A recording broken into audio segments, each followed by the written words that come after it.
اس کے علاوہ ایک اور بہت اہم پوائنٹ نوٹ فرما لیجئے، لکھ لیجئے دلوں پر، بہت اہم بات ہے، تہمت کے مواقع سے بچنا ہے، تہمت کے مواقع سے بچنا ہے، تہمت کے مواقع سے بچنا ہے، تہمت کے مواقع سے بچنا ہے، تہمت کے مواقع سے بچنا ہے، تہمت کے مواقع سے بچنا ہے، تہمت کے مواقع سے بچنا ہے۔ 7 مرتبہ میں نے یہ جملہ بولا ہے، کیا؟ 8ویں دفعہ یاد کر لیجئے، تہمت کے مواقع سے بچنا ہے۔ اس کے لیے بہت محنت کرنی ہے کہ ہم نے تہمت کے مواقع سے بچنا ہے، تہمت کے مواقع سے بچنا ہے، اس کے لیے بہت محنت کرنی ہے۔ اب حدیث سنیے، اس کے بعد ایک دو مثالیں سن لیجئے۔ نبی کریم صلی اللہ علیہ وسلم، رات کا وقت ہے، اندھیرا ہے، ام المومنین کے ساتھ جا رہے ہیں۔ ام المومنین کا نام آپ کو یاد اگر ہو تو اچھی بات ہے، مجھے اس کو یاد نہیں آ رہا، غالباً حضرت حفصہ رضی اللہ تعالیٰ عنہ تھی، بہرحال ام المومنین تھی، ان کے ساتھ جا رہے ہیں۔ اچانک سامنے سے ایک صحابی نظر آئے، انہوں نے نبی علیہ الصلوۃ والسلام کو پہچان کر سلام کیا۔ نبی علیہ الصلوۃ والسلام نے سلام دعا کے بعد فرمایا کہ یہ میرے ساتھ تو میری بیوی ہے، میرے ساتھ تو میری گھر والی ہے، میرے ساتھ تو تمہاری ماں ہے۔ تو صحابی کہنے لگے یا رسول اللہ، ہم آپ کے اوپر کوئی بدگمانی کریں گے؟ اصل کے اندر یہ ہماری تعلیم اور تربیت کے لیے ایک بہترین پیغام ہے، اور بہترین نبی علیہ الصلوۃ والسلام کا عملی تربیت کا یہ ایک پیغام ہے کہ ہم نے تہمت کے مواقع سے بچنا ہے۔ حضرت مولانا فضل علی قریشی مسکین پوری رحمۃ اللہ علیہ ہمارے سلسلے کے بہت بڑے بزرگوں میں سے گزرے ہیں۔ ان کا ایک مرید تھا جو بوڑھا بھی تھا اور نابینا بھی تھا۔ اس نے کسی سے اپنے پیسے لینے تھے، قرضہ واپس لینا تھا، اکیلے جا نہیں سکتا تھا، تو ایک دن کسی کو بلایا کہ بھائی مجھے فلاں گلی تک لے جاؤ، تو کوئی تیار ہو گیا کہ چلو جی بابا جی، وہ ہاتھ پکڑ کے اس کو وہاں لے گیا۔ اس گلی کے قریب جب پہنچے ہیں تو ان بابا جی کو ڈھول کے بجنے کی آواز آنے لگی، تو وہیں قدم رک گئے۔ پوچھا یہ کیا ہے؟ کہا بابا جی جس گھر میں ہم نے جانا ہے اس گلی کے اندر چند گھر آگے پیچھے کر کے، چند گھر دور ایک جگہ شادی ہے، وہاں بارات ہے، ڈھول بج رہے ہیں۔ تو بابا جی کہنے لگے واپس چلو، مجھے نہیں جانا۔ تو انہوں نے کہا بھئی آپ کو کیوں نہیں جانا؟ آپ کو بڑی مشکل سے تو میرے پاس وقت ملا ہے، میں آج آیا ہوں، پھر دوبارہ کب آؤں گا؟ انہوں نے کہا بابا جی نے کہا جی ابھی مجھے پیسے اپنے واپس نہیں مانگنے جانا، واپس چلو، کہ بھئی بعد میں میرے لیے مشکل ہوگا، اور آپ اس کے گھر میں تھوڑی جا رہے ہیں، آپ بارات میں تھوڑی جا رہے ہیں، آپ تو اس سے چند گھر کے فاصلے پر جو جگہ ہے اپنی، اس سے اپنا تقاضا کرنے جا رہے ہیں۔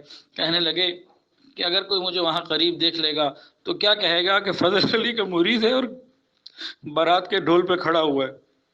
تو مجھے تہمت کے مواقع سے بچنا ہے۔ اس بندے نے، بوڑھے نے، اپنے پیسے کو تقاضا چھوڑ دیا اور واپس آ گیا کہ مجھے تہمت کے مواقع سے بچنا ہے۔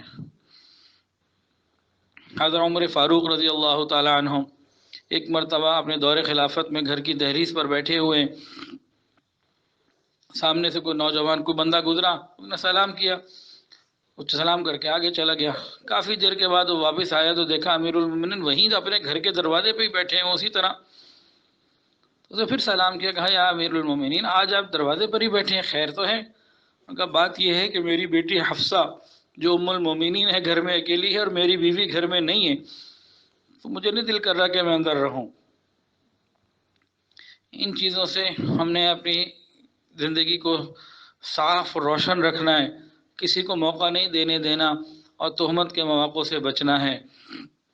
یہ برتھ ڈے منانا، کل کے پرسوں کسی نے پوچھا جی برتھ ڈے منانے میں کیا ہے؟ ان کا جی برتھ ڈے منانے میں یہ ہے کہ جب انسان ان چیزوں میں پڑ جاتا ہے تو اس کے بعد پھر بات عورت مارچ تک آتی ہے۔ برتھ ڈے سے جو شروع ہوتی ہے پھر بے حیائی پہ ہی جا کے ختم ہوتی ہے، بلکہ ختم نہیں ہوتی اور آگے بڑھتی ہے۔ یہ رکاوٹ آپ جتنی پہلے اپنے کے لیے ڈال لیں اس کو اتنا اچھا، اور جتنا اپنے آپ کو بالکل نرم کر لیں، ماحول میں ڈال لیں، تو بس پھر تہمت کے مواقع سے آپ لوگ نہیں بچ سکتے۔